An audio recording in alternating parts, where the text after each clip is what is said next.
Lillian signed her name on the exit confidentiality agreement, and the staff member across from her confirmed once again, "Ms. Lillian, are you absolutely certain you wish to participate in this cross-border peacekeeping mission? Our records show you have a husband and children. Once your information is confirmed, you must exit the country in secret and will no longer be able to contact any family members." Lillian paused her pen for a moment, then smoothly completed the final stroke of her signature. "I confirm. As for my family," as if thinking of something, Lillian smiled with a hint of coldness in her expression. "They will definitely be very supportive." Receiving this response, the staff member nodded and handed Lillian a ticket that contained no personal information, only the departure time and location. Then, "Please arrive at the airport on time. We wish you a pleasant life." Walking out of the office building. The heavy rain continued outside. Lillian got into the car holding an umbrella, but her clothes still ended up soaked in one area. "It's really miserable to go out in this kind of weather." The driver couldn't help but sigh. Lillian nodded in agreement, looking at the rain curtain, but couldn't help remembering how just a few days ago, despite her high fever, she had braved the heavy rain to deliver stomach medicine to Harvey. The rain that day was even heavier than now. She carefully protected the porridge and medicine in her arms, making sure not a single drop got them wet. But when she arrived, a group of people stared at her as if she were a monkey. Someone said they had lost a bet, never expecting anyone could deliver something within 20 minutes in such weather, and they were willing to accept their defeat. Lillian only then realized she had been used as a bet in a wager, her face burning and stinging as if she had been slapped hard. She looked at Harvey in confusion and embarrassment, but the man didn't even glance her way, his eyes fixed solely on the woman seated beside him, Mandy, a woman Lillian had seen on Harvey's desk, on his phone screensaver, and on his office desk. But Lillian had never imagined she would meet Mandy under such circumstances. Mandy sat composedly beside Harvey, draped in his coat, while she herself was drenched, her hair still dripping with cold rainwater. Mandy gave a friendly smile instead, pulling out a few tissues and handing them over. "This is your housekeeper, right, coming out to deliver things in such heavy rain. Yang, you must remember to give her a raise when you get back." Lillian, her mind went blank, but her body moved faster than her thoughts, directly slapping away Mandy's outstretched hand. With a light slap, though soft, it suddenly silenced the noisy private room. What followed was a powerful shove. She was Harvey pushed hard to the ground, her head hitting the edge of the glass coffee table with a heavy thud. Then, when she woke up, she had already been taken to the hospital, her head wrapped in layers of gauze. But the hospital bed was empty, with no one around. Her husband Harvey wasn't here, her son Julian wasn't here either. She clearly had family, yet she had been lying alone in the hospital for so long, isolated and solitary. Lillian opened her phone, aside from spam messages from her mobile carrier. There was no one who cared enough to send her a message. Lillian suddenly felt her eyes sting, suppressing the urge to cry. She called Julian. She no longer expected Harvey to care about her, she just wanted to see Julian, the child she carried for 10 months, bound to her by blood. The phone rang for a long time before it was answered. Lillian, as if clutching at her last lifeline, tried to speak, but what she heard was Mandy's gentle voice. "Sorry. Julian is shopping right now and can't answer the phone." Lillian froze, then hysterically demanded that she let Julian answer the phone. "Mandy wants to get back together with Harvey." Lillian could ignore that, but Julian couldn't. Mandy spoke in a pitying tone. "Your hysterical behavior will only make Julian dislike you even more. Why don't you listen?" The voice on the other end grew louder, as Mandy had put it on speakerphone. "Julian, come over quickly." "Thank you, Mandy.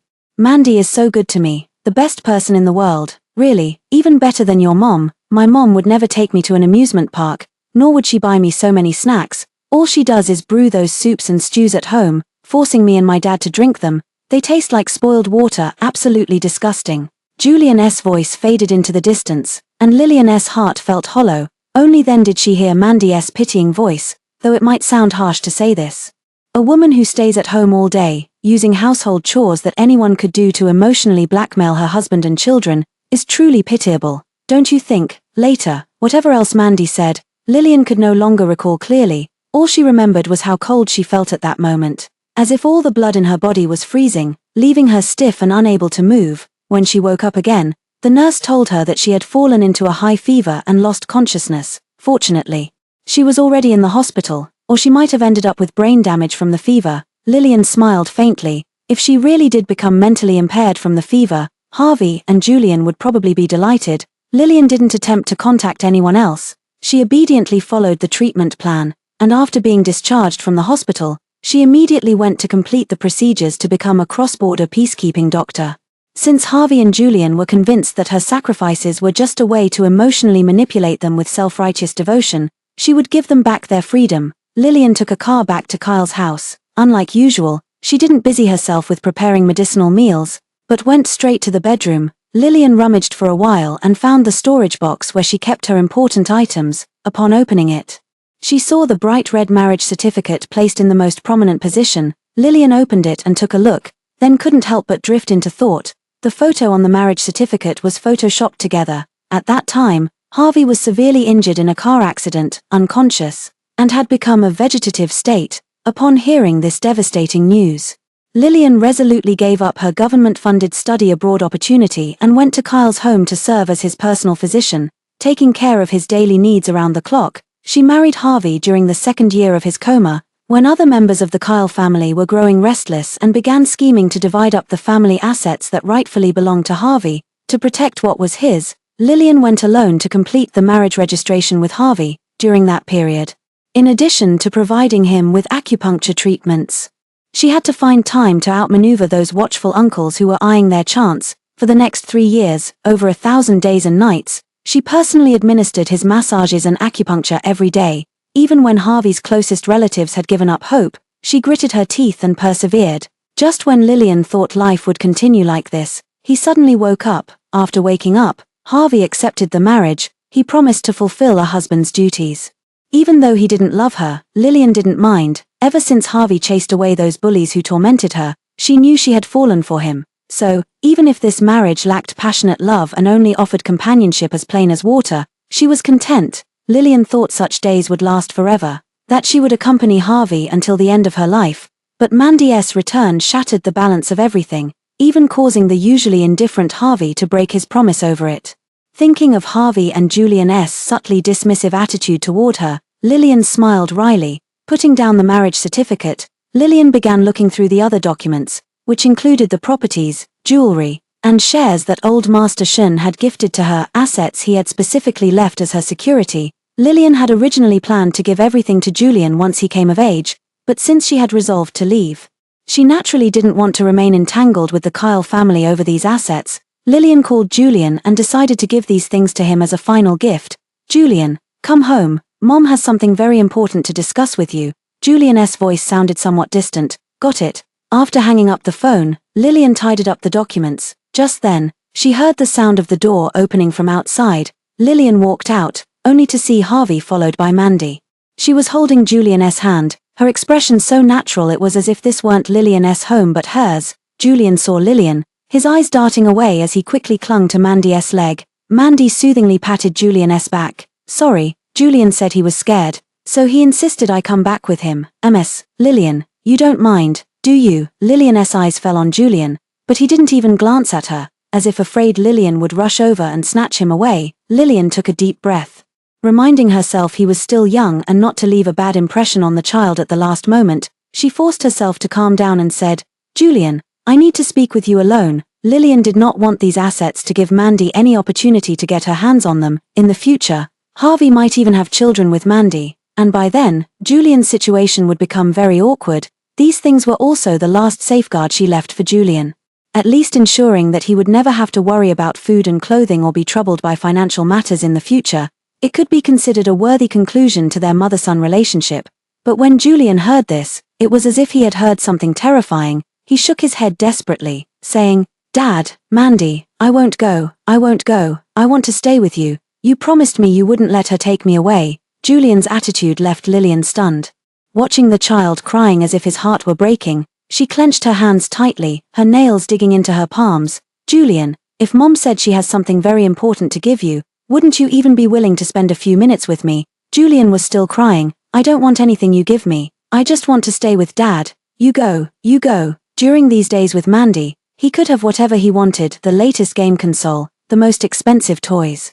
Go wherever he wanted to play, eat whatever he desired. No one would nag or control him. Julian had long been so happy that he forgot himself. Although he was young, he knew that everything in the family actually belonged to his father. If he left with Lillian, he would never be able to live such a life again. He might even have to live in a cramped, dilapidated house, go to a school for the poor, and be looked down upon by classmates who used to have to curry favor with him, this kind of life.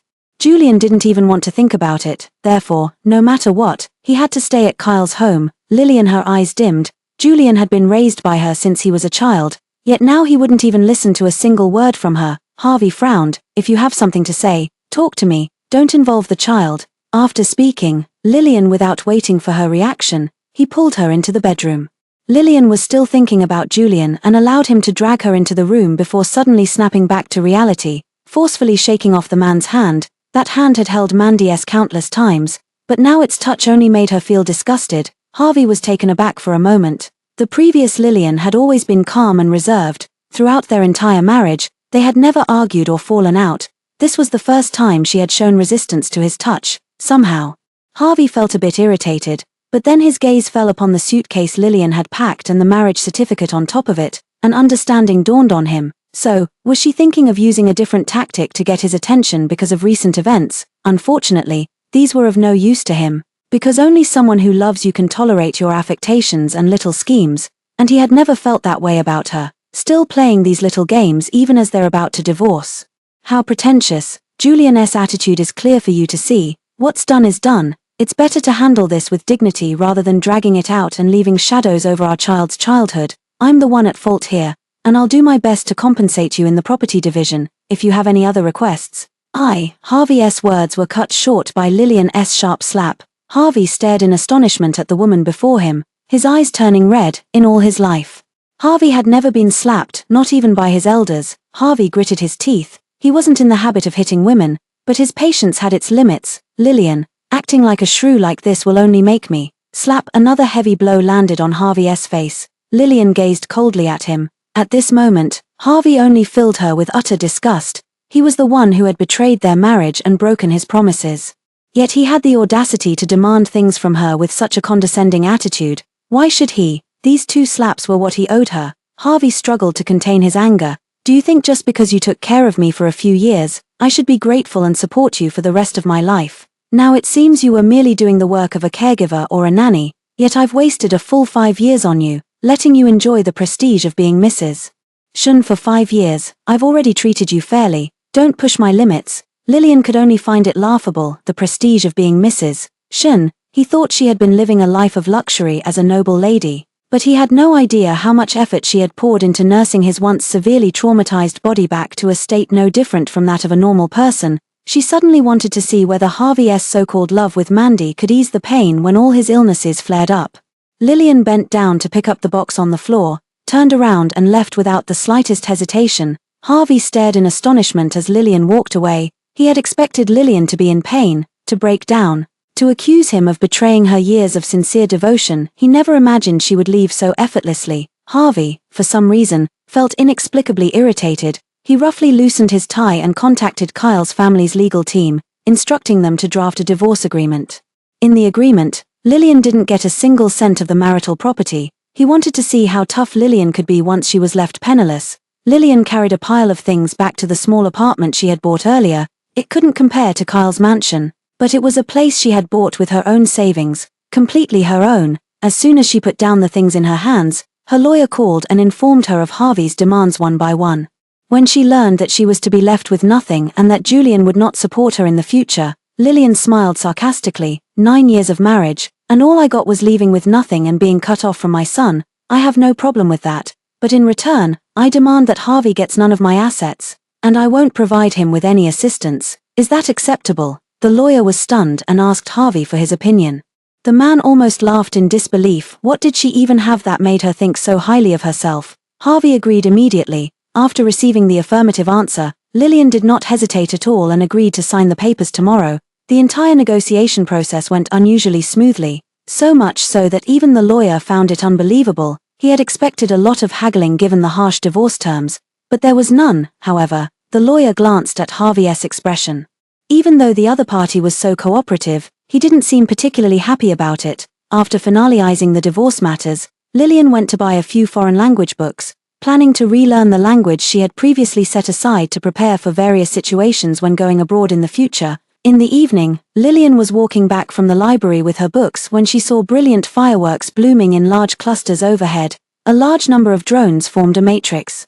changing formations and finally spelling out the words "Harvey loves Mandy," followed by Mandy's profile and a giant heart. Many citizens looked up at the grand spectacle, unable to resist exclaiming and taking photos to commemorate the moment. Such a fireworks show combined with a drone performance cost almost an ordinary person's lifetime salary, a truly extravagant romance. Lillian tilted her head back, gazing at the dazzlingly bright fireworks.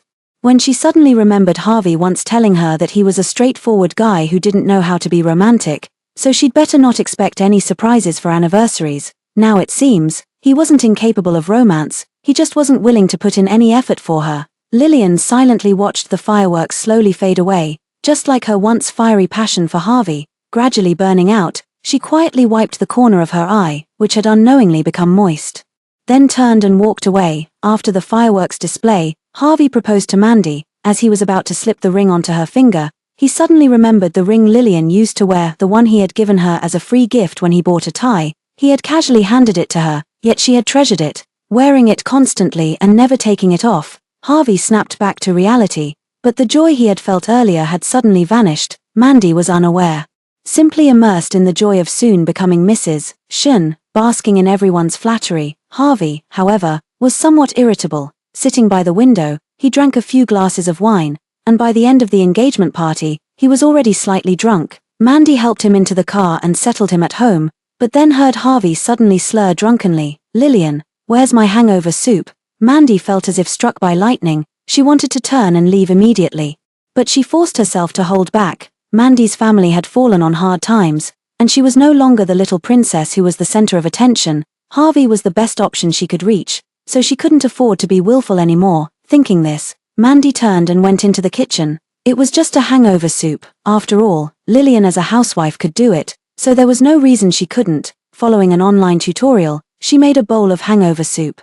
After tasting it and finding the flavor good, Mandy gently woke Harvey up. "Yang, have some hangover soup before you sleep, or you'll have a headache tomorrow." Harvey opened his eyes and saw Mandy taking care of him. For a moment, he felt unaccustomed to it, but then he remembered that he had proposed to her today. 9 years. Even if he hadn't invested much emotion in this marriage, he had ultimately grown accustomed to Lillian's presence. Mandy lowered her head and scooped a spoonful of soup, bringing it to Harvey's lips. The man took a sip but couldn't help frowning. The flavor was completely not to his taste, but thinking that Mandy had made it herself, he said nothing and forced down a few mouthfuls before going to sleep. The next day, Harvey woke up with a hangover headache. Rubbing his throbbing temples, he instinctively wanted to call Lillian over to give him a massage, but forcibly restrained himself. His expression somewhat awkward. They had already filed for divorce, and today they signed the agreement, becoming complete strangers. Mandy, lying beside him, saw his expression clearly and slowly clenched her fingers. She thought that driving Lillian away from Harvey was a success, but she overlooked the power of habit. Over time, would Harvey and Julian start to miss their previous life? Lillian, as agreed the day before, drove to the old house of Kyle's family to sign the divorce agreement with Harvey. Upon arrival, Harvey's lawyer was already waiting and explained the terms once more to Lillian. Without any hesitation, she signed her name on the last page. Harvey came out just in time to see Lillian signing the document. Her pen moved without the slightest pause, smooth and decisive. Harvey suddenly found the sight irritating for some reason. With a cold expression, he approached and was about to sign when he spoke up. "Once I sign this, there's no turning back for you. Are you sure you have nothing else to say?" Perhaps unintentionally recalling the many things Lillian had done, Harvey decided that if Lillian apologized for yesterday's unreasonable tantrum, he might consider being more flexible in the property division. Beside them, Mandy's heart tightened. She had been guarding against Lillian changing her mind. Never expecting that it would be Harvey who now hesitated to sign, Mandy lowered her gaze. She had to nip all variables in the bud. Seizing the moment when no one was paying attention to her, she turned and left. Lillian didn't even want to speak to Harvey. "We've already spoken so plainly yesterday, so don't hypocritically play the good guy now. Please sign quickly, I'm in a hurry." Harvey was left speechless. He had never known that Lillian had such a sharp-tongued side to her. But considering that Lillian was leaving with nothing, and as a housewife with little ability to support herself, she could only be tough for a moment, so he didn't bother to argue just to win the argument. After signing the divorce agreement, Lillian went back to pack up the belongings she hadn't taken with her yesterday and then left. Once in the car, she saw Mandy smiling at her from a distance in the rearview mirror. The triumphant, smug expression on her face filled Lillian with disgust. She stepped on the gas and quickly drove away from this place that held so many memories. Lillian was driving while thinking about what to do next when suddenly, she heard the piercing sound of a police siren. Lillian frowned and realized that the police car was right behind her. She slowed down to let it pass. But the police car suddenly sped up and forced her to pull over. Lillian, although confused, she complied and stopped the car. As she opened the door and was about to ask what was happening, she was abruptly pressed against the vehicle without explanation. Lillian's face was pressed against the cold car door, causing a sharp pain. A faint metallic taste of blood spread in her mouth. Clearly, she had cut herself during the impact. Lillian struggled a couple of times, but she simply couldn't break free from the grip of a well-trained adult man. After the police forcibly opened Lillian's trunk, their faces lit up with joy. The child has been found. The officer picked up the walkie-talkie, reported the situation, and then lifted the still unconscious Julian out from inside. The moment she saw Julian, Lillian's mind went blank with a buzzing sound. Julian, how could he be in her trunk? What on earth had happened? The area was congested due to parked cars, and many people gathered to see what was happening. When they saw that an unconscious child had been found in the trunk, their gazes toward Lillian instantly turned hostile. This woman looks decent on the outside. How could she do such a thing? Is she a human trafficker? Human traffickers deserve the death penalty. The onlookers were chattering with fervent excitement, and some radicals even took the opportunity as Lillian passed by, kicking her fiercely twice. Lillian winced in pain but forced herself to endure it. Her gaze couldn't help but drift toward the still unconscious Julian beside her, although his past actions had broken her heart.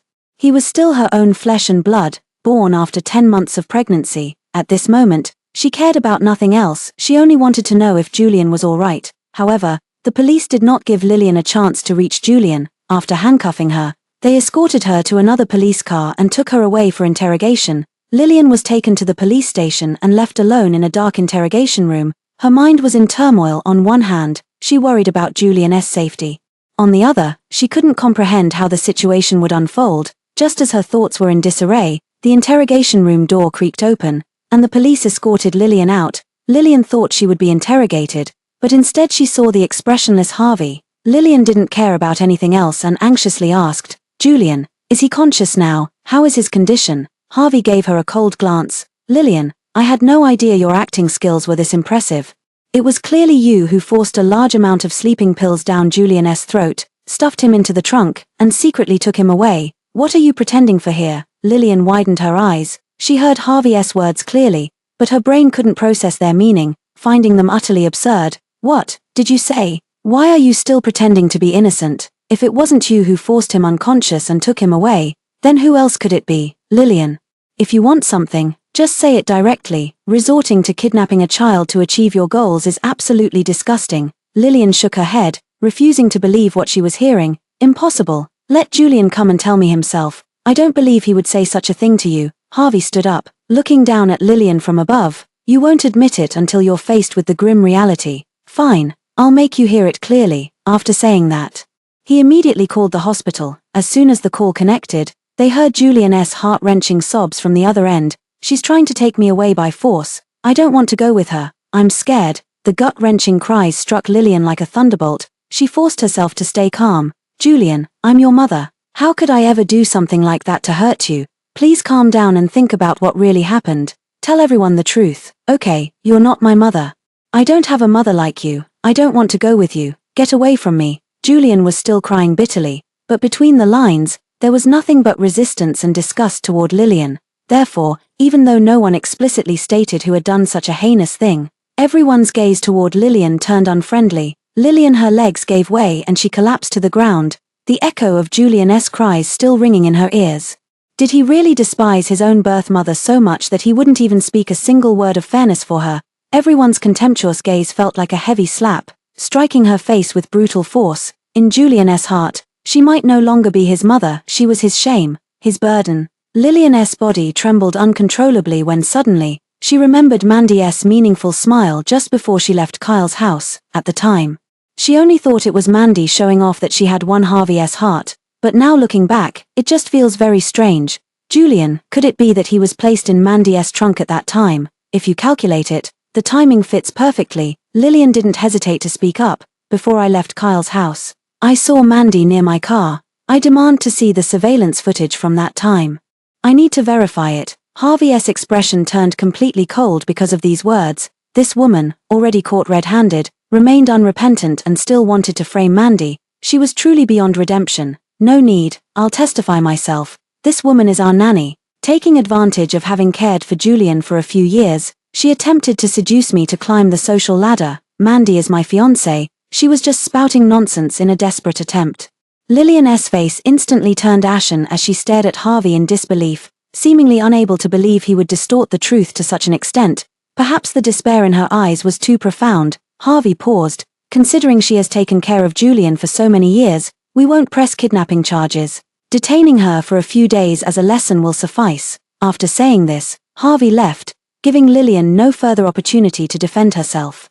Lillian frantically explained that she truly was Julian's mother, but because Harvey and Julian both denied her existence, no one believed her. In the end, Lillian was sentenced to 3 days of detention. Though the time was short, it seemed to completely shatter Lillian as a person. For those 3 days, she hid in the corner of the detention center, neither eating nor drinking, and refusing to communicate with anyone. By the time Lillian was finally released, she had lost a noticeable amount of weight, with heavy dark circles under her eyes, looking as if a gust of wind could knock her over. Like a walking corpse, she wanted to leave this nightmare-like place, but the blinding flashes of camera lights and the aggressive questioning made Lillian unable to move an inch. Miss, we heard you're the nanny for the Kyle family and tried to kidnap the Kyle family's young master to force Harvey to marry you. Is that true?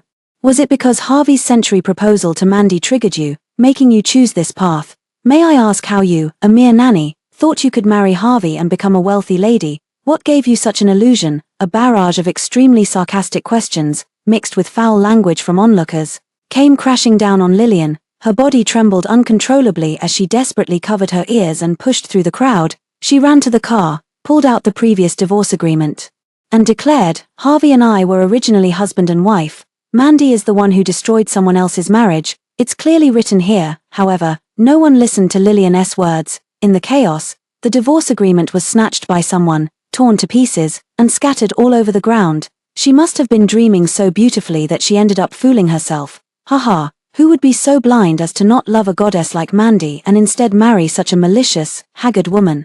Lillian was jostled, spat upon, and stumbled almost to the ground. Some even took advantage of the chaos to tear at her clothes. Yet no one cared. Instead, some loudly cheered, saying that a woman as vicious and despicable as her deserved to be stripped naked and publicly paraded through the streets. Countless waves of malice surged toward her, almost completely overwhelming Lillian. In the end, it was only when the police noticed the large crowd gathered and feared the risk of a stampede or other dangers that they dispersed the people. When the crowd dispersed, Lillian had most of her clothes torn open. She desperately clutched the fabric at her chest, barely managing to protect her last shred of dignity. Lillian staggered to her feet, wiped her dirty face, and sat in the car, staring vacantly ahead.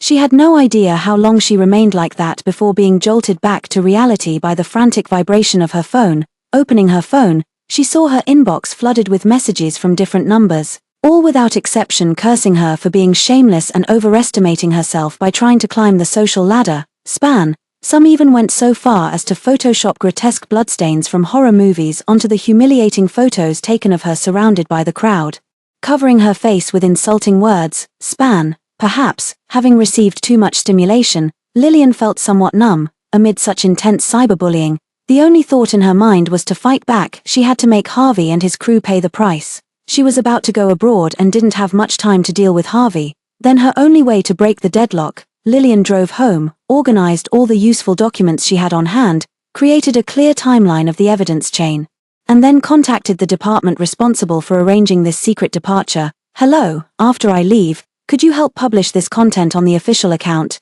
Yes, just make sure it's posted and not deleted. Lillian had been with Harvey for so many years and knew his methods well. Therefore, she directly chose to have the authorities help publish this document as the safest option. After verifying the authenticity of the evidence provided by Lillian, the other party gave an affirmative reply. You are a peacekeeping hero. It is our duty to protect your reputation. After receiving an affirmative reply, Lillian let out a long sigh of relief. Early the next morning, Lillian boarded a flight abroad, heading to the most dangerous war zone. Before the plane took off, she glanced at the time, her gaze cold and sharp. She hoped Harvey would like this gift from her.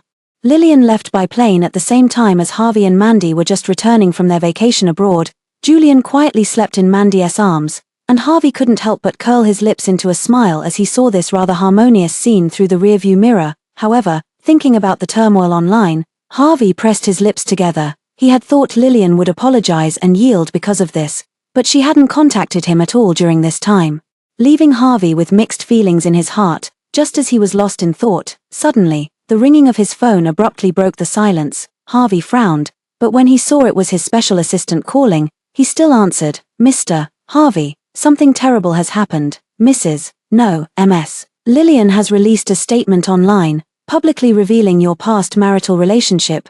Harvey slammed on the brakes upon hearing this. "What's going on? Didn't I tell you to monitor public opinion and prevent any information unfavorable to the Kyle family from being released? Can't you even handle such a small matter?" Harvey's words were cut off as a sudden flood of calls inundated his phone. He wanted to hang up the incoming call, but his phone was suddenly overwhelmed with a massive influx of calls and text messages, making it completely unresponsive. Harvey took one look and saw that they were all cursing him for cheating and accusing him of being inhuman for harming his ex-wife. Seeing those vicious words, Harvey was so angry he almost smashed his phone. The ominous feeling in his heart grew stronger. Could it be that Lillian's recent quietness was actually her gathering strength to strike a fatal blow? But, impossible, how could a housewife like her have the ability to find a way to suppress public opinion? Although he thought so, Harvey didn't dare to delay any longer. He took out another backup phone and checked Twitter. Harvey didn't even need to search, as he saw Lillian's name right on the first trending topic marked with a hot label.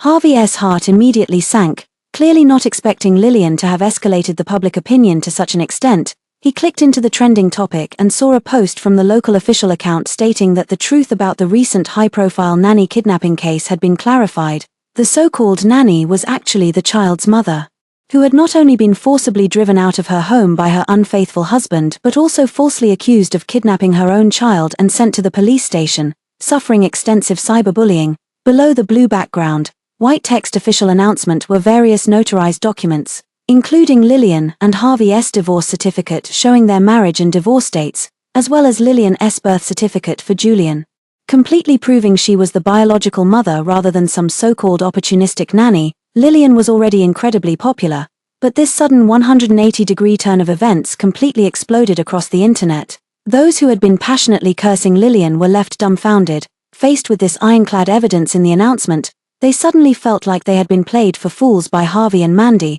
and they quickly turned their guns toward Harvey. "You beast, Shun.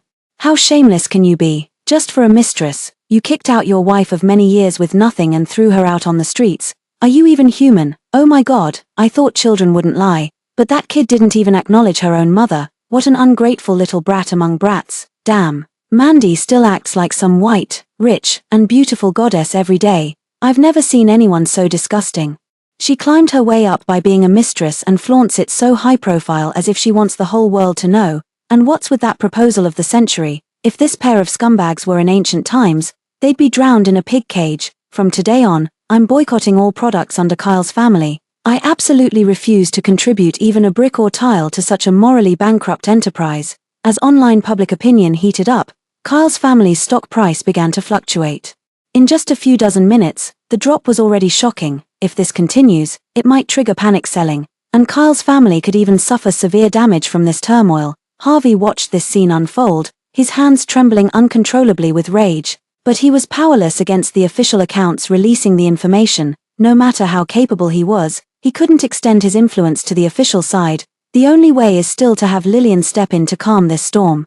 Harvey clenched his fists. This woman was ruthless enough to force him to bow to her using such methods, and yet at this moment he had no choice but to do so. Suppressing the unwillingness in his heart, Harvey dialed Lillian's number, but only got an unreachable tone from the other end.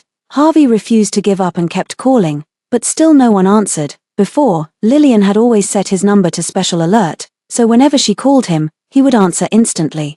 Now he's really grown some nerve. It's completely unreachable. Harvey slammed his phone onto the ground with a bang, his face dark with fury. Originally sleeping beside Mandy, Julian was startled awake by the loud noise. Not knowing what had happened, he started crying loudly. But Harvey was in no mood to comfort Julian. With a grim expression, he got out of the car, ready to contact his media connections to try and suppress the matter. Julian looked at Mandy. Mandy was also staring at her phone with a pale face. Harvey had already suffered, and naturally Mandy wasn't faring much better. Not only did she receive many attacking text messages and phone calls, but her Twitter was also flooded with hundreds of thousands of abusive comments. Mandy was used to being the center of attention and had never been insulted like a rat scurrying across the street, watching the comments continuously increase. With all kinds of foul language mercilessly condemning her shameless behavior, she was on the verge of a mental breakdown. In her ears was Julian's piercing cries, her face flushed bright red as if all the blood in her body had rushed to her head. "Stop crying, it's so annoying." Mandy had no patience to comfort a child. Her loud scolding startled Julian into stopping his cries. He stared blankly at Mandy. Why was Mandy, who used to be so gentle and would coax him no matter what, now acting like this? If it were Mom, she would carefully ask if he was uncomfortable somewhere when she saw him crying, and wouldn't rest until she made sure he was okay. Julian vaguely sensed that something seemed different, but didn't dare think too much about it. Instead, he quieted down. Though tears kept falling uncontrollably, Harvey returned to see this scene. Mandy was texting with an impatient expression, while Julian huddled far away from her, his little face flushed red. Not daring to make a sound, this sight made Harvey frown involuntarily. Previously, Mandy had always appeared very fond of children in front of him and had taken good care of Julian, but this scene made him doubt whether what he had seen before was real, but that doubt was quickly suppressed by Harvey. He subconsciously refused to admit he had misjudged someone. He took a deep breath. "Don't worry too much about this matter. I'll find a way to resolve it as soon as possible. You should take Julian back to rest first." Mandy snapped back to reality and saw Harvey returning, then quickly suppressed the irritation and hostility on her face. "Yes, I know, Julian. Let's go back together. We shouldn't cause any more trouble for your father." Julian subconsciously didn't want to go back with Mandy, but seeing Harvey's unpleasant expression, he didn't dare say anything and obediently went home first. Harvey went straight to the company to discuss with the PR and marketing departments on how to salvage this public opinion crisis. They couldn't delete the official statement that had been released, and Lillian was completely unreachable. They could only try to divert public attention to avoid causing greater impact on Kyle's family. At this moment, Harvey's people discovered that Lillian had once received a property gift from old Masterson, and immediately reported it. Harvey looked at the list of those properties and finally understood where Lillian's confidence had come from before.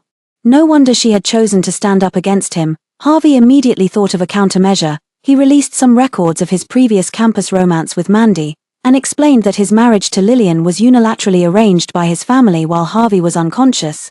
But the two had no feelings for each other, which led to their later decision to divorce through negotiation, and Lillian agreed to leave with property compensation. Unexpectedly, Lillian suddenly went back on her word and even attempted to forcibly take the child to threaten him for more money. It was to teach Lillian a lesson that he led to all the subsequent events. Harvey publicly disclosed the list of properties under Lillian's name. The enormous amount was enough to stir up many people's resentment towards the wealthy, at least preventing public opinion from completely siding against him. Shortly after the blog post was published, it achieved the expected effect.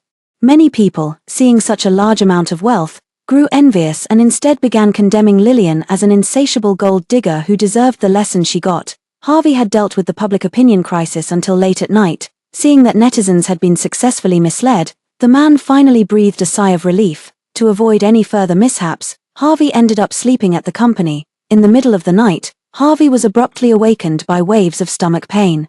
Only then did he remember that since returning from abroad, he had been so busy dealing with all these messy matters that he had only drunk a few sips of water and hadn't eaten anything for over 10 hours. In the past, Lillian would occasionally send him messages, reminding him not to forget to eat. Although he always found it annoying, he had never experienced hunger-induced stomach pain like this before.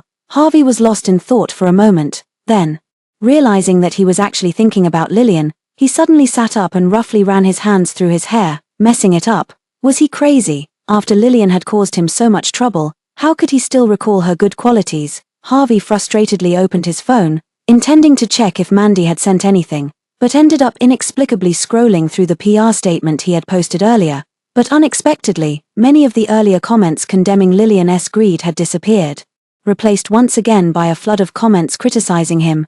Damn it, Harvey was nearly driven mad. Just hours ago, everything had been moving in the direction he wanted. How could the public opinion shift again after just one night's sleep? Harvey patiently clicked into the repost section and discovered that the official account, which had previously posted a clarification for Lillian, had reposted his blog, along with an additional announcement and other evidence. This time, it was the record of when the late Mr. Shen gifted the property to Lillian, as well as the details of Lillian using these assets to establish a charitable foundation specifically to fund medical treatment for sick children who couldn't afford it due to their family circumstances. Moreover, the donation was made long before the incident gained traction, clearly not a last-minute effort to appease public opinion.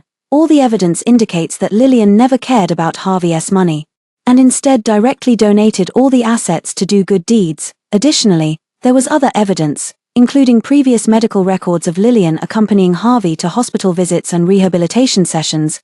Those documents were extremely detailed and complex, yet Lillian had kept them neatly and completely, which fully demonstrated how much care she had taken before. Such a thorough chain of evidence completely shattered Harvey's various lies. Moreover, because of the misleading blog post he had previously published, official sources publicly criticized the Kyle family group for using improper means to spread rumors, slander, and manipulate public opinion, stating that such behavior would not be tolerated.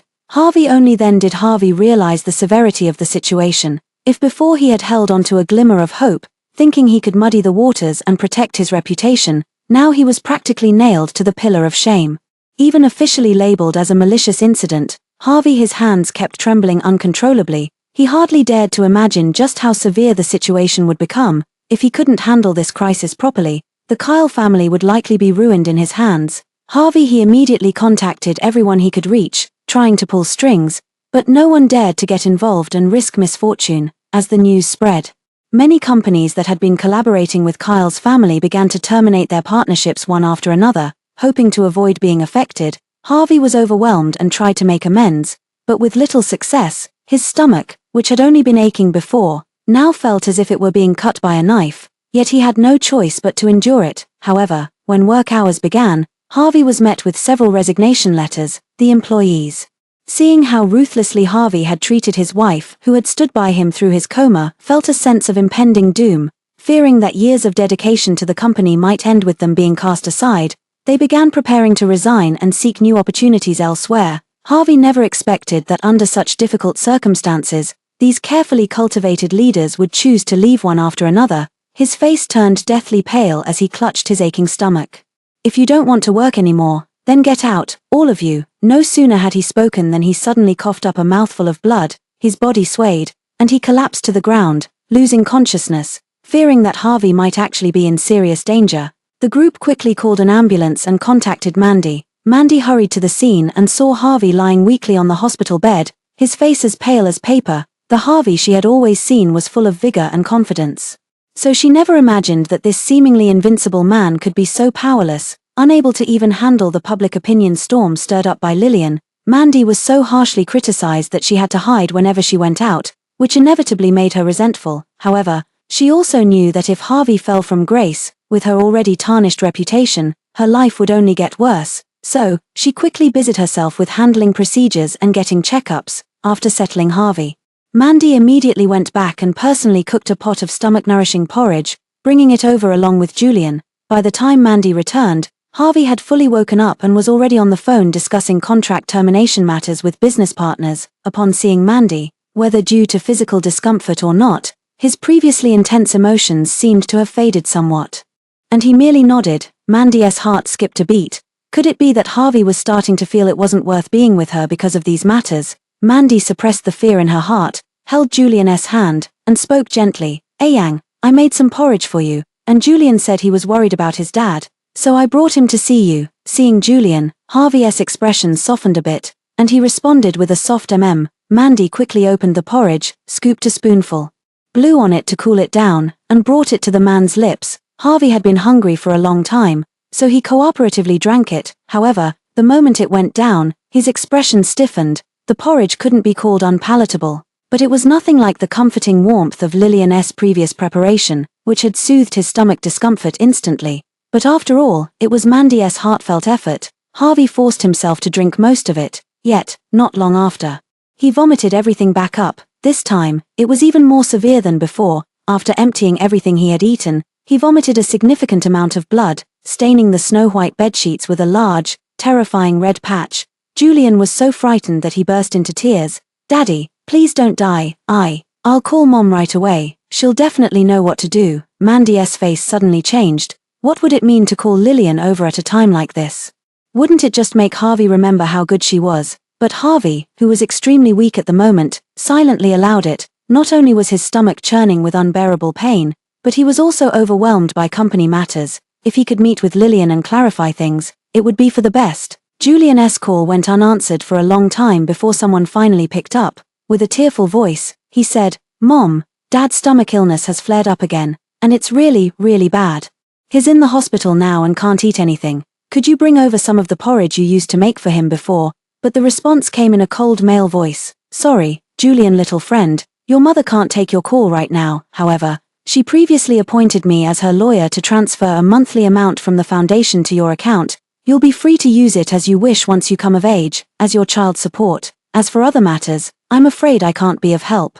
Julian hadn't expected such a reply. Tears hung on his face, threatening to fall but not quite dropping. While Harvey's expression turned completely dark, he didn't believe for a second that this man was a lawyer, probably just Lillian's lover. Right, no wonder she had been so carefree during the divorce. She must have already had a man on the side. This also explained how Lillian, who used to only stay at home cooking and doing chores, had the connections to reach out to the authorities.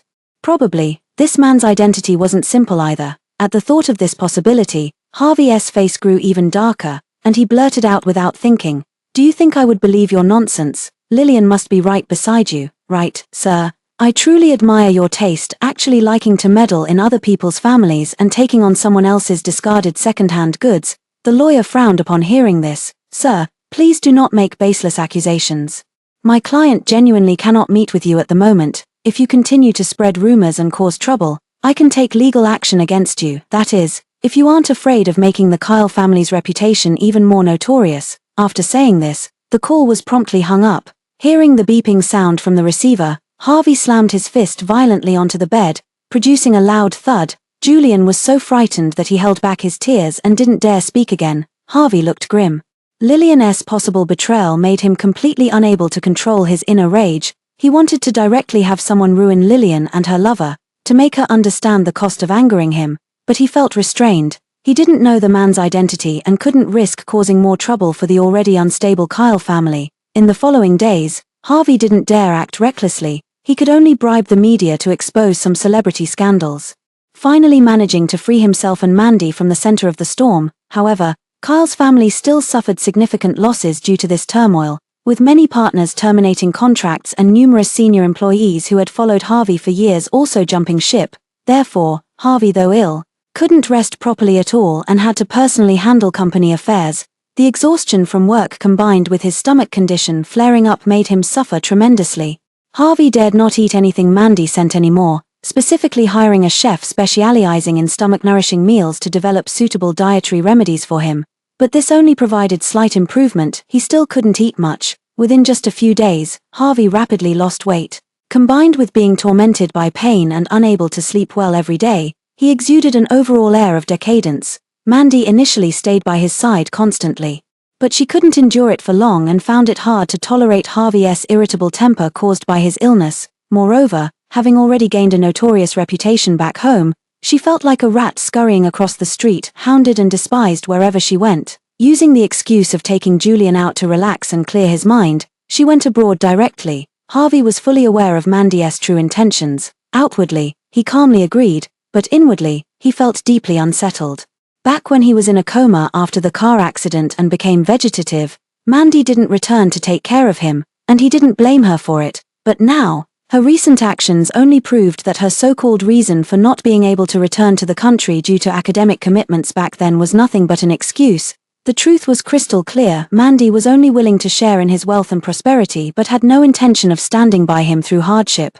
His resolute choice back then ultimately became a joke that harmed both others and himself. Harvey then remembered that when he had just woken up for rehabilitation, walking seemed like a distant goal. His temper was even worse than it is now, yet Lillian always patiently stayed by his side. No matter how he raged or threw things, she never left. She even endured being accidentally hurt by him a few times, insisting on completing the rehabilitation process with him before tending to her wounds.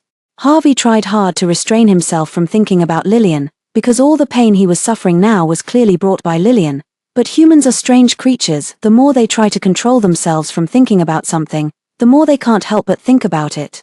Harvey recalled the period when he had just regained consciousness and his bodily functions hadn't yet recovered, Lillian supporting him through difficult rehabilitation, cheering with delight at even the slightest progress he made, smiling like a child. He thought of how she studied daily how to nourish his body, how to massage his muscles, apply acupuncture to his pressure points, and even ended up in the hospital herself from testing the effects of medicine meant for him. He thought of the occasional times he impulsively gave her little gifts, nothing particularly valuable, yet she was always so surprised and delighted, her eyes sparkling as brilliantly as stars in the night sky. Harvey then realized that he wasn't actually indifferent to Lillian, all her actions and qualities, though he hadn't consciously committed them to memory before, had already seeped into his very bones and blood through their day and night companionship, becoming an inseparable part of him. Thinking this way, Harvey suddenly had a strong urge to see Lillian. Harvey could no longer resist wanting to know Lillian's situation. So, patiently and carefully, he wrote a message, "Have you been doing well lately? About what happened before. I acted impulsively and ended up hurting you. If possible, could we meet? I have a lot I want to say to you. Perhaps we could clear up the misunderstandings from before."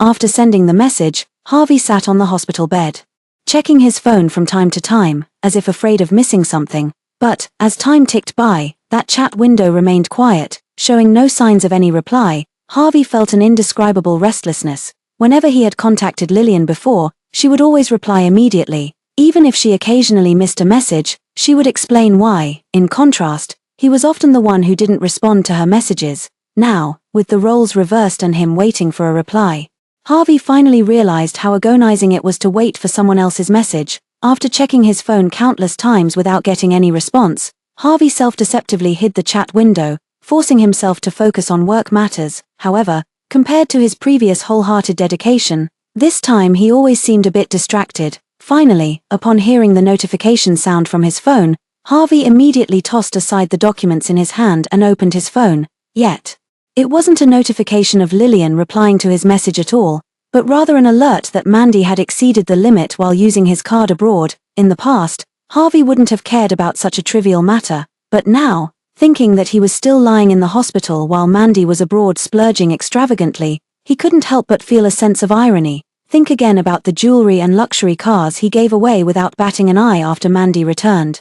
And the harsh divorce agreement he forced on Lillian, making her leave with nothing. Harvey felt a wave of bitterness in his chest. If she were Lillian, how could she possibly let it go so easily? Harvey took a deep breath, gave up on wishful thinking, and wrote another message. "Julian misses you too, if possible. It would be good to see him as well." Harvey thought for a long time but couldn't recall a single instance where he had been good to Lillian. Between them, it seemed like it was always Lillian trying to warm his heart, while the warmth he gave in return was pitifully little. Therefore, Harvey could only contact her in Julian's name. After all, he was the child she had carried for 10 months and raised from infancy. There was an unbreakable blood bond between them. Lillian, having donated her assets yet still thinking of Julian's child support, clearly still held Julian in her heart. Harvey suddenly felt relieved that they still had Julian between them. Otherwise, the last thread connecting him and Lillian might have been completely severed. However, Harvey's confidently sent message still sank like a stone in the ocean. Lillian showed no response, as if she had completely stopped caring. Harvey felt somewhat lost, an emotion that rarely appeared in him. He never imagined Lillian would actually abandon him, to the extent that even mentioning Julian couldn't sway her heart. It seemed she had truly detached herself from the past, no longer caring about them. A wave of panic and helplessness washed over him. Harvey suddenly couldn't bear to stay in the hospital waiting idly any longer. He immediately wanted to contact Lillian's relatives and friends, but in an instant, he was left with only confusion. He had never paid attention to Lillian's social interactions, only knowing that her parents passed away early. She was raised by adoptive parents, and after marrying him, she had always managed household affairs at the Kyle family's home. That's why he was so certain she wouldn't dare leave the Kyle family, at least not with such defiance. Little did he expect that reality would slap him hard in the face. Harvey had no choice but to hire a private investigator to track down Lillian's whereabouts. No matter the cost, he was determined to find Lillian. The private investigator soon found some people connected to Lillian, and Harvey contacted them one by one. Because his previous affair and the incident of forcing Lillian to leave had caused too much of a stir, when he contacted these people, he mostly received cold shoulders, usually getting cursed at a few times before the call was hung up. Harvey had no choice but to say that Julian was sick and really wanted to see his biological mother, which finally persuaded them. However, the answers he received were all the same. They didn't know where Lillian was and hadn't been in contact with her recently. The private detective also said that since that day when the information was released, Lillian seemed to have completely vanished within the country, leaving no trace behind. Harvey only then began to panic a little. He never expected that he wouldn't be able to reach Lillian, and that she would remain indifferent even when Julian was sick. Keep investigating. Check if she has gone abroad. Harvey refused to give up. At the same time, he planned to go back and search through Lillian's belongings to see if she had left any clues, but as soon as he returned home, he saw Julian in the living room, gripping a game controller, eyes fixed intently on the TV screen, completely unaware that he had returned. Julian was surrounded by snack and takeout packaging boxes, clearly having been eating junk food all this time. His clothes looked somewhat dirty too, a far cry from his previous delicate and adorable appearance. Now resembling a little beggar on the street, Harvey had a gloomy expression. Previously, Mandy had said she would take Julian abroad to relax, so why was he alone at home playing games and eating takeout? Harvey snatched the controller from Julian. Just as Julian was about to lose his temper, he saw that it was Harvey who had returned and immediately quieted down. Not daring to speak. Why are you alone? Where is she? Why didn't she take you out to relax? Julian looked puzzled. Are you talking about Mandy? She said she was going abroad, left me some money, and told me to behave at home. She promised to bring me gifts when she returns. Harvey clenched his teeth, veins bulging on his forehead. Mandy had only paid lip service, actually leaving Julian alone at home without any care. Fortunately, Julian was relatively obedient, just playing games at home and using food delivery apps to order meals. Otherwise, who knows what could have happened during this period without anyone looking after him. If Lillian were here, how could she have let Julian neglect himself to this extent? Thinking of this, Harvey seemed to recall something else. Previously, he had been convinced that it was Lillian who had drugged Julian and taken him away. But now, looking back, was that really the truth? That day, Lillian's frantic explanations still seemed to echo in his ears. She had told him to check the surveillance footage, to see for himself who had done such an inhuman thing to Julian. Harvey called the nanny and asked her to clean up Julian first. Then, he hurried off to check the surveillance footage from that time. Following the date, Harvey quickly found the folder containing the surveillance footage from that day. Strangely, however, the records from that day had all been inexplicably deleted. Harvey already had a rough guess in his mind, his clenched fists creaking. What else is unclear? Lillian never stayed at home, so she couldn't have deleted the surveillance records. Only Mandy would do such a thing to destroy evidence. Harvey suppressed the anger in his heart and directly called in the company's technical department to restore those surveillance records. Mandy didn't completely destroy the data, only deleted it, so recovery wasn't difficult. Before long, Harvey saw the deleted portion of the surveillance video footage. Watching the footage where Mandy sneakily carried the unconscious Julian and carefully placed him in the trunk of Lillian's car, Harvey finally couldn't control himself and punched the monitor in front of him. He had been so foolish, completely deceived by Mandy's pretended affection for the child. But then, he laughed at himself mockingly. He clearly knew that Mandy and Julian weren't related by blood. How could her treatment of him compare to that of Lillian, his biological mother? Yet he had deliberately turned a blind eye before. Now, he was also paying the price for his foolishness and cold-heartedness. Harvey's gaze turned cold and stern. He immediately called the bank to completely freeze the supplementary card he had previously given to Mandy. Then, he made a copy of the video and sent it to his lawyer. He intended to sue Mandy and make her pay for what she had done. Mandy, on the other hand, paid no attention to what was happening back home. Instead, she was thoroughly enjoying herself abroad, reluctant to leave. Previously, due to her family's financial decline, she had rarely been able to indulge in the pleasure of spending money lavishly. Now, with Harvey's card in hand, she was splurging extravagantly here, basking in the admiring gazes of foreigners. Finally, she felt liberated from the shadow of being universally scorned that had haunted her before. This one, and that bag, I want them all. Mandy selected a new luxury bag and swiped her card without hesitation. But a moment later, she was informed that the card had insufficient funds. Mandy was stunned. It was Harvey's supplementary card. How could it possibly be short on balance? The only possibility was that the card had been frozen by Harvey. As soon as Mandy thought of this, she didn't dare continue her extravagant spending. Embarrassed, she said she didn't want the items anymore and left under the strange gazes of everyone around. When she reached a place where no one was paying attention, Mandy contacted Harvey. Harvey didn't get angry either. just asked her why she hadn't brought Julian along when going abroad. Mandy naturally felt guilty. Why would she bring the bastard child born to Lillian when she was out having fun? Besides, she had left enough money for Julian before leaving. What could possibly happen to him at Kyle's house? Though thinking this way, Mandy still explained pitifully. Julian said he didn't want to come out and play, that traveling was too exhausting. I thought it would be better for him to rest at home, so I didn't bring him. Is he unhappy at home again? With these words, she made herself appear utterly innocent, as if it was Julian who had been willful and unwilling to go out. No, he said he misses you, and as it happens, I have some gifts I want to give you. You've suffered a lot of grievances during this time. Come back, Harvey said calmly, but a chill could be seen in his eyes. Mandy didn't suspect anything, thinking that the previous failed card swipe was probably just a misunderstanding, and immediately agreed. After hanging up the phone, Harvey went downstairs. Julian, with the nanny's help, had already taken a bath and changed clothes. Seeing him, Julian immediately lowered his head. Afraid that Harvey would scold him, Harvey couldn't quite put his finger on what he was feeling. The previous Julian, though somewhat spoiled, was overall a confident and adorable child. Yet after being handed over to Mandy for just a few days, he had become like this. Harvey patted Julian's head. Julian, do you miss your mom? Julian hesitated for a moment, seemingly wondering why Harvey would ask such a question. This overly cautious demeanor pierced Harvey's heart.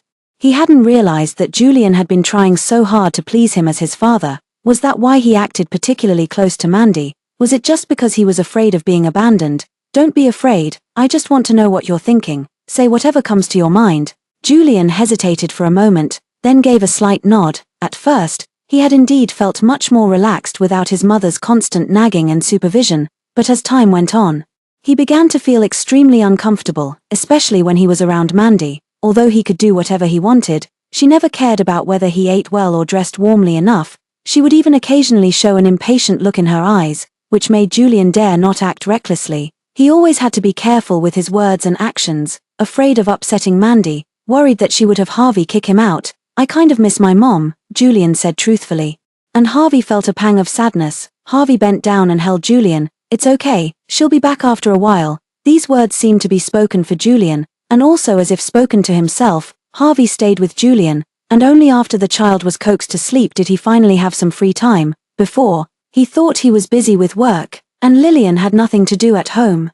So he felt justified in leaving all of Julian's matters for Lillian to handle. He thought it was easy, but when he actually started taking care of the child himself, he realized it wasn't easy at all. In the past, he had taken it for granted, assuming that Lillian should silently stay at home and sacrifice for everyone, never expecting anything in return. Just as he was thinking this, footsteps sounded outside the door. Mandy smiled and raised the exquisitely wrapped bag in her hand toward Harvey.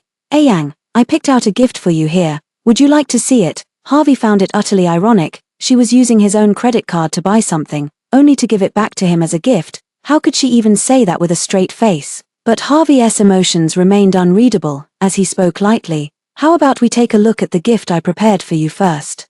Mandy didn't suspect anything and sat down beside Harvey, intimately linking her arm with his. Harvey immediately pulled away, opened the laptop on the table, and clicked on one of the videos. Mandy was initially a bit confused, but as she continued watching, her expression changed. Yang, what do you mean by this? What do I mean? Shouldn't you be clearer about it than I am? That day, you drugged Julian, then secretly placed him in Lillian's car, framing her for trying to kidnap the child.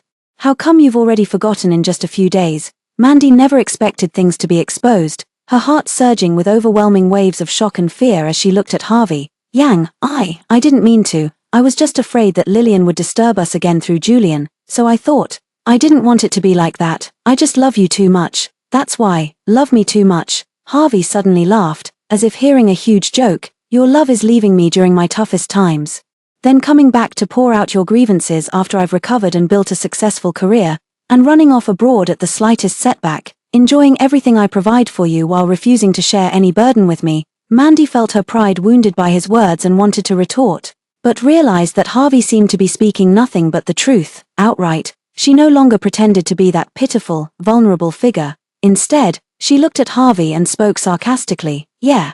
But isn't that exactly what you fall for? Lillian was willing to lower herself and endure hardship with you. But what did she get in return? Kicked out of the house without a single penny to her name. What gives someone like you the right to demand that a woman share your hardships? Are you even worthy? With a loud bang, Harvey slammed his fist on the table. Mandy stiffened in fear but refused to back down. Harvey could only feel utterly ridiculous. Even Mandy thought he didn't deserve Lillian's sacrifices. It seemed he truly wasn't worthy. You're right, I was blind to abandon my wife for a woman like you. Everything that happened before was my own fault.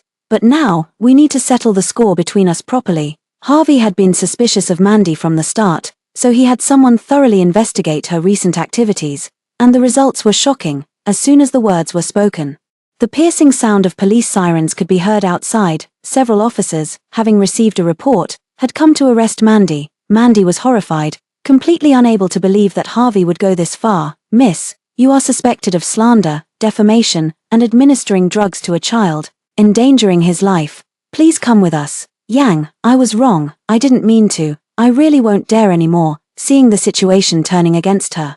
Mandy lost her earlier toughness and looked pleadingly at Harvey, hoping he would be lenient and not send her to the police station. My lawyer will discuss the next steps with you. Harvey remained completely unmoved, watching as the police took her away. Mandy's shouts grew fainter. Harvey finally sat down, his hand caressing a family photo that had been placed in Julian's room earlier. Gazing at Lillian's serene face in the photo, Harvey murmured to himself, Lillian, the suffering you endured before, she will repay it 1,000-fold, so, please don't be angry anymore, alright, but a photo is just a photo after all. Offering Harvey no response whatsoever, Mandy was taken away. Under police investigation, it was discovered that she not only drugged Julian and framed Lillian, but also bribed an online troll company. Some time ago, the online bullying of Lillian was her doing. It was also her who deliberately leaked Lillian's privacy, exposing her phone number and address, causing constant disruptions to Lillian's normal life. It was precisely because of her instigation that public opinion grew increasingly frenzied,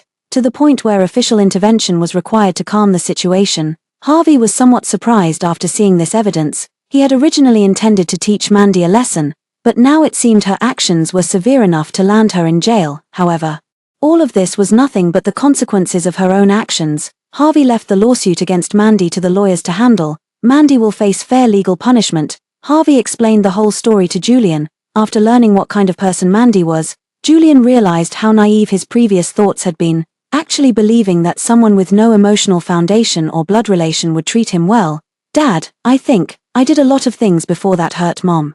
Julian thought about how he had said many hurtful things to Lillian in order to please Mandy, and his face gradually turned pale. Before, he also thought that this family was solely supported by his father, and that his mother was only doing things anyone could do, which wasn't really important at all. But when she really left, when she stopped caring for him, Julian realized that the life he had taken for granted actually required Lillian's diligent efforts to maintain. I want to see Mom. I want to apologize to her. I miss her. But, will she ever forgive us? Probably, because recently Harvey had been showing him a lot more care. Julian was no longer as timid as before. Looking at Julian's fearful expression, Harvey felt a pang of sadness and quickly comforted him. No, she wouldn't be so cruel. You're her child, how could she abandon you? These words were not only meant to comfort Julian, but also to console himself. During these days, Harvey had never given up searching for Lillian, but he had found nothing. It was as if she had vanished into thin air, leaving no trace behind. He thought that if Lillian knew Mandy had been dealt with and knew how much Julian missed her, she would surely soften her heart, right? Mandy was soon sentenced to 6 months in prison for charges including privacy violation, inciting cyber violence, and defamation. After the verdict was announced, it was quickly discovered and shared by netizens who thrive on drama, drawing significant attention. Truly, good and evil will eventually be repaid. This is the consequence of destroying someone else's family, ending up behind bars. I hope all those shameless homewreckers who knowingly get involved with taken men meet the same fate. Don't forget that despicable man. He's no good either. Mandy was mercilessly criticized by netizens. Harvey couldn't escape either, but this time he didn't get angry out of humiliation because of it. Nor did he try to defend himself anymore. Instead, he calmly accepted it. He only hoped Lillian would see his current attitude of admitting mistakes, at the very least, give him one chance to meet. Just as Harvey was lost in these thoughts, his phone suddenly rang. Taking a look, it was actually Lillian's number. The man immediately straightened up and eagerly answered the call. Lillian, are you finally willing to see me and Julian? Harvey froze for a moment, his hands trembling involuntarily. But the voice that came through wasn't Lillian's familiar tone. Instead, it was a cold, almost mechanical baritone. Harvey, I have a letter left by Lillian to deliver to you and Julian. You'll learn about her situation from it." Harvey parted his lips a few times, wanting to question what relationship this man had with Lillian, but he knew he had no right to say such things. He could only suppress the anger in his heart and let out a soft "hmm" as a response. After receiving the affirmative reply, the person on the other end said they would send someone to deliver the items to Harvey's office, then hung up directly. Harvey stood up and paced back and forth in his office. The thought of that man being by Lillian's side made him want to rush over immediately and drive him away. However, doing so would only further shatter their already strained relationship. Harvey could only forcibly suppress those impulsive thoughts. Anxiously awaiting Lillian's letter, before long, the letter was delivered into Harvey's hands. Harvey looked at Lillian's handwriting on it, familiar, yet feeling like a lifetime had passed. He took a deep breath, then slowly opened it. Inside was an application form, detailing her participation in an overseas peacekeeping mission, along with a waiver of liability acknowledging the risks, signed by Lillian at the bottom. Harvey could hardly believe his eyes. He had thought Lillian was just hiding, that she only wanted him and Julian to realize how important she was in their lives, and that she would return once they came to their senses. But this letter shattered all of Harvey's delusions. He never expected Lillian to make such a choice, especially when he saw the words "at your own risk" on it. He nearly broke down. Why would she make such a major life decision without discussing it with her family? Didn't she know that if something happened to her, it would cause so many people heartache and sorrow? But soon, Harvey's boiling blood turned ice cold as he remembered that time. He had been immersed in the joy of reuniting with Mandy after a long separation, still chasing the so-called romance of a first love rekindled, while things like family and responsibility had long been thrown to the wind. Even to make Mandy happy, he had deliberately humiliated Lillian in front of everyone, making her feel embarrassed and ashamed in front of so many people. What right did he have to expect Lillian to consider him or this family when making her decision?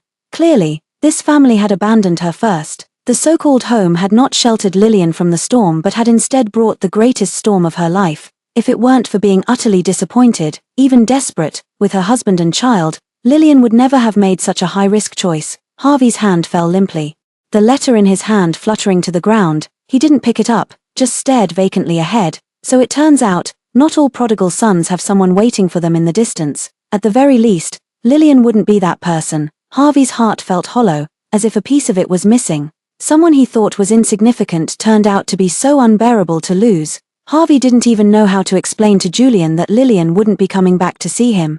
And whether they could even meet again in the future was uncertain. Harvey could only tell Julian in the end that Lillian had gone abroad to study and wouldn't be back for now, and that they shouldn't disturb her, just wait patiently for her to calm down and return. Julian was very disappointed, but still sensibly agreed to these requests. Harvey then gathered all the things Lillian had left behind that she hadn't had time to take with her, carefully going through them one by one. He suddenly wanted to know what Lillian had been doing all these years when he wasn't paying attention. Lillian left in a hurry back then, so she only took the most important documents and files, leaving quite a few things behind. Harvey pulled out one of the notebooks, saw his name written on it, and immediately opened it to see what was inside. Opening it, he found the dates were from long ago, and there weren't many messy notes on it, just records of his physical condition on certain days. Along with some corresponding prescriptions below. Many of the prescriptions were for dietary remedies, and from the notes, it was clear they had been meticulously revised many times. Some involved replacing certain herbs, while others adjusted the dosages. Every prescription drafted for Harvey had been revised over and over in this way before finding the most suitable ratio for his constitution. Harvey couldn't quite describe the feeling in his heart. He had always thought Lillian's efforts in brewing medicine and simmering soups at home were merely self-gratification, and that he was just humoring her by drinking them to save face. Little did he expect that such seemingly ordinary things each concealed her meticulous care. All these years, even with pitifully little positive feedback, she never once thought of shirking her responsibilities. Harvey suddenly felt too ashamed to face it. He had shamelessly enjoyed Lillian's care for so many years while looking down on it, even to the point where Julian could sense his belittling attitude toward Lillian, growing increasingly disrespectful toward Lillian. Harvey suddenly felt lost at this moment. He desperately wanted to find a way to make amends, but couldn't locate Lillian anywhere. After learning that she had gone abroad for a secret peacekeeping mission, he still refused to give up. He hired private investigators overseas to track her down, but to no avail. Under the deliberate secrecy of the authorities, individuals simply couldn't uncover even the slightest clue, and to make matters worse, he and Lillian had already completed their divorce proceedings. Leaving him unable to request information about Lillian from the authorities as a family member, Harvey stayed in the home filled with Lillian's traces. Feeling her presence slowly fade away day by day, gradually becoming gaunt and haggard, it wasn't that he was deliberately ruining his health because he had lost Lillian, but every night when he lay in the bed he once shared with Lillian, without her familiar warmth, he would involuntarily suffer from insomnia. Every day, looking at the tableware that Lillian had carefully selected, the food he ate no longer tasted the same and felt as bland as chewing wax. Over time, Harvey felt as if all his energy had been drained. Even doing nothing all day left him utterly exhausted. To find a moment of peace in his heart, Harvey began to change his previous hands-off approach. He made time every day to accompany Julian, and also contributed large sums to the charity foundation established by Lillian. Additionally, he assigned several of his top employees to assist with the foundation's operations, Lillian when she would return, or if she would return at all. He had no way of knowing. The only thing he could do was to take care of everything she had valued most before she left. This way, at least when Lillian returned one day, she wouldn't only see his flaws, she might also remember a little of his goodness. 3 years later, Lillian boarded the flight back to her home country. Gazing out the window at the scenery shrinking below, she was filled with deep emotions. At first, she really did think about going to a place where no one could find her. Staying away from Harvey and Julian, the father and son who had broken her heart, just to be alone and quiet. But after coming here, experiencing so many things, and having several near-death encounters, those past troubles that once tormented and pained her now seemed like fleeting clouds, insignificant and unimportant. Lillian lowered her head and looked at the slightly rough crystal necklace in her hand. It was a gift from an elderly local woman she had helped. Given in gratitude for bringing life-saving medicine in time, though not valuable, every time she saw it, it reminded Lillian of the satisfaction and fulfillment she felt back then. And there were many, many more things like this in her backpack. Lillian smiled faintly, genuinely feeling that leaving had been absolutely the right decision. At the very least, let her understand that her world can be vast, and there are many, many things she can achieve, not just revolving around Harvey and Julian. With her space confined only to that tiny kitchen at Kyle's house, thinking of the father and son, Lillian's smile faded a little. She had been away for so long that Mandy had probably become Harvey's lawfully wedded wife, and Julian had likely fully accepted a new mother by now. As for Harvey, she had already come to terms with it. But Julian, after all, he was the child she carried for 10 months, even putting aside maternal feelings. She still felt an inescapable responsibility toward Julian. She wondered if Julian would become even more reckless under Mandy's influence. Just thinking about it, Lillian couldn't help but get a headache. However, the plane took off soon enough. Lillian stopped dwelling on these thoughts. She would find out when the time came. If Julian was doing fine, she could rest assured and, naturally, wouldn't disturb their lives. After more than 10 hours of long-haul flight, the plane landed at the airport. As soon as they stepped off the plane, the group received a grand welcome, and there were even official reporters there to interview them. Lillian wasn't very comfortable with cameras. Her previous experience of being cyberbullied had left her with psychological trauma towards media and such. She found an unnoticed corner to stand in for a while, and only after following the procedures did she collect her luggage and leave. Lillian thought she had only briefly appeared in the corner and would surely go unnoticed. Unexpectedly, when netizens clicked into the news video intending to praise their country's peacekeeping heroes, someone with sharp eyes spotted Lillian. "Hey, why does this woman in the far right corner look so familiar? Have I seen her somewhere before? I think I have some impression of that. That's the one, Harvey's ex-wife. The original spouse who was left with nothing after being replaced by a mistress." Originally, after 3 years, most people had already begun to forget the once widely discussed incident, but Lillian's appearance in such a role has once again drawn a lot of attention. Along with it, the good deeds that Harvey had done back then were dug up again, successfully landing him back on the hot search and earning him another round of criticism. When Harvey received the news, he was somewhat baffled. He had been keeping a low profile recently, and with more trending events emerging later on, he hadn't experienced this kind of public criticism in a long time. He clicked on the Twitter post where someone was insulting him, wanting to see if it was a competitor stirring up public opinion, but in a video shared by that person, he caught sight of Lillian's figure. The seated man abruptly sprang to his feet. Completely unaware that his chair had toppled over behind him due to his sudden movement, his eyes were fixed intently on the small face on his phone screen. It was Lillian. She had really returned. After 3 years, Harvey had gradually grown accustomed to life without Lillian. However, The occasional bouts of stomach pain and Julian's occasional longing for a mother's love reminded him of everything that had happened before, but these thoughts were forcibly suppressed by Harvey. He was afraid that if, by any chance, Lillian didn't return, how would he cope? If that were the case, even if he hadn't directly caused her death, he would still feel inextricably linked to it. That kind of outcome was something even Harvey dared not face. Fortunately, the worst outcome did not happen. Lillian returned, safe and sound. Harvey gazed almost greedily at that brief, fleeting shot. She had become even thinner than before she left, with her hair cut short. Her fair complexion tanned to a healthy wheat color, but her eyes shone remarkably bright, revealing the vibrant vitality within. Learning that Lillian was doing relatively well, Harvey's heart settled. Just then, his assistant entered and asked Harvey if he wanted to address the online public opinion. Harvey shook his head. No need, let it be. Just review and make sure there's no content attacking Julian. The assistant was somewhat taken aback. But Harvey truly didn't care about those online criticisms anymore. In fact, he even felt somewhat grateful to these enthusiastic netizens who had discovered Lillian first and then immediately criticized him, which allowed him to learn so quickly about her return to the country. Harvey immediately wanted to contact Lillian, but when he found that almost memorized phone number and was about to dial it, he stopped his hand.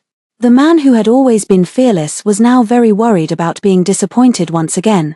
He wasn't afraid of Lillian scolding him, but he was afraid she would ignore him like before, or even worse, afraid she might choose to leave again because she couldn't stand the harassment. Harvey took a deep breath, suppressing the urge to contact Lillian, deciding to wait and observe first. At the very least, he should give Lillian some space and not make her feel like he was constantly monitoring her every move. Lillian had little awareness of the storm she had stirred up online.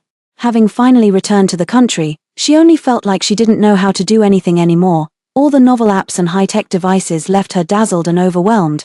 Therefore, she didn't have time to worry about anything else, and was just trying hard to keep up with the trends of the times. It wasn't until she finally understood all the things she had missed over the years Lillian that she found the time to visit the charity foundation she had established. The foundation staff, upon learning of her return, warmly welcomed her and presented the accounts and achievements of their operations over the years. Lillian, looking at the thick list of beneficiaries, the heavy stone in her heart finally settled. She was actually a complete novice in these matters and had worried about whether she would do poorly and waste the assets left to her by old Master Shen. Now, seeing that she had truly helped so many sick children, she felt at ease. Lillian glanced at the accounts.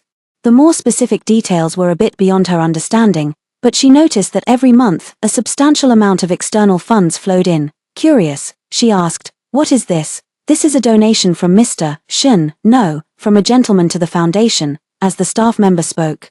They looked somewhat embarrassed. Lillian frowned and asked, "Is there something you can't say?" "No, not at all, it's just, the donor is Harvey, Mr. Shen. I was just worried that hearing his name might upset you, but we thought accepting this money could help more people, so we didn't refuse." Lillian, upon hearing this, nodded without much of a reaction, but she couldn't help feeling a bit puzzled inside. Why would Harvey be so kind? Was he planning to cause trouble under the guise of donating money to frame her again? Although she thought it unlikely to be that trivial, given all that had happened before.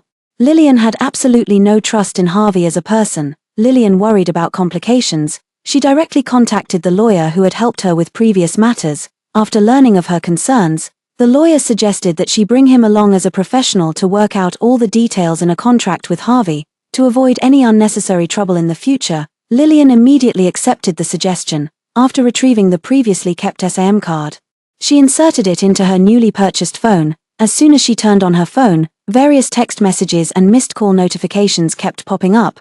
Lillian opted for out of sight, out of mind, deleting them all with one tap before finding Harvey's number and dialing it. Harvey was in the middle of a company meeting when he felt his phone vibrate, initially annoyed by the interruption, but when he saw the name on the screen, he completely forgot what he was doing. Immediately gestured that he had to take the call, and left a room full of people exchanging bewildered looks. Everyone knew Mr. Harvey was a notorious workaholic. Who on earth could make him abandon his work to take a call? Harvey stepped out quickly, but his heart was beating even faster. Suppressing his excitement, he promptly answered the call. "Hello." Harvey tried hard to keep his voice calm. "Is this Harvey?" "This is Lillian," Lillian said in her usual tone. "There are some matters I'd like to discuss with you. Would you have time to meet?" "Yes, whenever you'd like to meet, I'm available." "Then let's make it this afternoon. I'll send you the address in a moment." Lillian, after saying that, She hung up the phone and immediately sent the address of the law firm over. Harvey, after receiving the address, he quickly saved it, returned to the conference room to announce the meeting was postponed, and then called Julian. Julian, your mother has returned to the country. Do you want to go see her? Julian was stunned for a moment, feeling happy inside, but then he lowered his head and mumbled, I want to see Mom, but, will she want to see me? Julian had gradually come to realize how important his mother was to him during these years without Lillian by his side taking care of him. How could a child not feel envious when seeing other children being taken out to play by their fathers and mothers, at the same time? As he grew older, he also became aware of how excessive his behavior had been, publicly belittling his own mother just for momentary satisfaction. However, he no longer had the chance to make up for his past mistakes, and could only accept the fact that he would never have his mother by his side again. So when suddenly told that Lillian had returned, Julian wanted to see her, but was also afraid that his mother might still be angry with him and wouldn't want to see him at all. Of course. You're her child, the person closest to her in this world. How could she not want to see you? Harvey felt terrible too. Over the years, without a mother's care, Julian had become prematurely mature for his age, but he couldn't blame Lillian for her decision to leave. He could only blame himself for being blind and foolish back then. All right, I'll go, Julian agreed. So Harvey went straight to the school to pick him up. He then took Julian to buy a new set of clothes, carefully dressed him up, and finally went to the address Lillian had sent. However, upon arriving at the location, he discovered it was a law firm. Harvey couldn't help but frown tightly. Why would they meet in such a place? He couldn't help but think of the lawyer who had full authority to handle Lillian's affairs. Could it be that they were really in that kind of relationship? At this thought, Harvey unconsciously tightened his grip on Julian's hand. It wasn't until Julian let out a cry of pain that he snapped back to reality and forced a smile, saying, Sorry, Dad's a bit nervous, let's go in. Harvey held Julian's hand and walked in. After giving his name at the front desk, they were led to a conference room. As soon as he pushed the door open, he saw Lillian sitting there with a few documents in her hand. Behind her was the lawyer, the two sitting quite a distance apart, clearly just a typical professional relationship, which made Harvey breathe a sigh of relief. Julian, upon seeing Lillian, couldn't hold back the tears welling up in his eyes and softly called out, Mom. Lillian looked up and, seeing Julian, was momentarily stunned. That form of address felt like a lifetime ago to Lillian. That little one who used to cling to her every day, calling her Mom over and over, had stopped calling her that after Mandy appeared. He even refused to acknowledge her in front of everyone. It was impossible not to feel hurt, but seeing Julian like this, Lillian still softened her heart. Yes, you've grown a lot taller. How have you been lately? Julian looked at Harvey, and seeing him nod, he finally mustered the courage to walk over and told Lillian about his recent situation. Julian had already started elementary school, was doing well academically, and got along nicely with his teachers and classmates. Learning that he was doing well, Lillian felt relieved. She reached out to pat Julian's head, but then stopped awkwardly, probably because the psychological trauma left by Julian and Harvey was too deep. She now feels somewhat resistant to such intimate gestures. Harvey noticed this, and his eyes dimmed a bit more. Then, however, he felt relieved. If he had been hurt so badly by his family, he wouldn't trust anyone either. Julian, please step out for a moment. I need to have a word with your mother. Julian heard this and, though reluctant, obediently left. Harvey finally spoke. What did you want to discuss by calling me? Lillian snapped back to reality. Her emotions having calmed down, she placed the document in front of Harvey and said, Mr. Shin, I only found out after returning to the country that you made numerous donations to my foundation. I don't know your intentions, but to avoid unnecessary risks, I'd like to clarify some details with you. For instance, are these donated assets your marital property? Could they potentially lead to disputes over property in the future? Harvey frowned deeply. Wait, what do you mean by marital property? I'm not married. Lillian was taken aback for a moment. She thought Harvey would go to any lengths for Mandy to make her step aside, and had long been eager to marry her, but it turns out, that wasn't the case. It seems their passionate love couldn't withstand the ravages of life after all. Harvey pressed his lips together. There's something I must clarify with you first. After you left, I checked the surveillance and discovered it was Mandy who gave Julian sleeping pills and put him in your car. As for the media frenzy back then, she also hired trolls to fuel the rumors. I sued her and had her sent to prison. I haven't paid any attention to what happened to her after she was released. I misunderstood you before. I've been trying to contact you ever since, wanting to apologize, but I couldn't find you. Later, I found out you went abroad for a secret mission. Harvey explained urgently, afraid that if he wasn't clear enough, Lillian would continue to misunderstand. Lillian didn't know how she felt upon hearing this. Perhaps because too much time had passed, she no longer had the urgent desire to prove her innocence as she once did, and simply accepted the fact calmly. Lillian, I'm sorry, I was too foolish and irresponsible before, which made you suffer such injustice. I've always wanted to say this to you. I don't know if you can forgive me. Harvey, seizing this opportunity, he finally managed to voice his apology. Got it. But Lillian only responded like this, neither forgiving nor causing further trouble. She was unwilling to dwell on the past, but that didn't mean she was ready to forgive. That hurt, she would remember it forever and never step into it again. Harvey wanted to say more. At the very least, he hoped to see Lillian show some different reaction, but Lillian didn't give him the chance. Lillian brought the conversation back to the main issue. I've heard your explanation. Since the law has already punished her, there's no need to say more. Now, what we need to discuss isn't these past matters. Regarding your donation to the charity fund, let's first clarify the rights and responsibilities involved. I don't want any future issues that might land me in the police station with some strange charges. Lillian no longer wanted to engage in pretense with Harvey and directly stated her intentions. Harvey listened to her words, feeling his blood run cold. It flowed inch by inch, yet his body seemed to freeze, stiff and unable to move. Was she actually afraid that he would tamper with her charity fund and harm her again? Then what did all the effort he had put in over the years amount to? Do you think I would do something like that? Lillian looked at Harvey's hurt expression and frowned. Wouldn't you? I only believe in evidence and the law. I won't allow myself to take any unnecessary risks anymore. After speaking, Lillian pointed at the two cameras behind her, her meaning perfectly clear. Because she didn't trust Harvey, even when interacting with him, there had to be cameras and other witnesses present. This was the biggest lesson she had learned after being slandered without limits by Harvey and Mandy. Harvey suddenly lost the strength to argue. He just felt utterly ridiculous. His past shameless actions had finally turned into a boomerang, striking him hard in the face. He had single-handedly destroyed his image in Lillian's heart, along with her last shred of trust in him. Yes, when faced with someone who would give false testimony just to send her to the police station. Her caution was completely justified. The following conversation went smoothly. Harvey didn't even know how he managed to cooperate with the lawyer and finalize all the details. He only felt that his body was there, but his soul seemed to have flown away somewhere. When everything was finally signed, Harvey couldn't even find the excitement he had felt before. He just wanted to leave this place as soon as possible, to get away from this place that made him feel utterly ashamed. Julian waited obediently outside for him to come out, but only saw Harvey looking completely devastated. Dad, does Mom still hate us? Julian's voice brought back a bit of Harvey's senses, and he forced a faint smile. Hate? Not really. It's just that in Lillian's eyes, their position might be even lower than that of a passing stranger. At least strangers wouldn't hurt her without any bottom line. But what could Harvey say? The bitter fruit was sown by his own hands. What right did he have to oppose Lillian's prejudice? No, how could she possibly hate you? Harvey patted Julian on the head, and then led him away, but upon returning, perhaps due to intense emotional turmoil, Harvey's previously stable stomach condition suddenly flared up severely. That very night, he was hospitalized due to a stomach hemorrhage, perhaps because he had been relying on medication to suppress the symptoms for years without proper recuperation.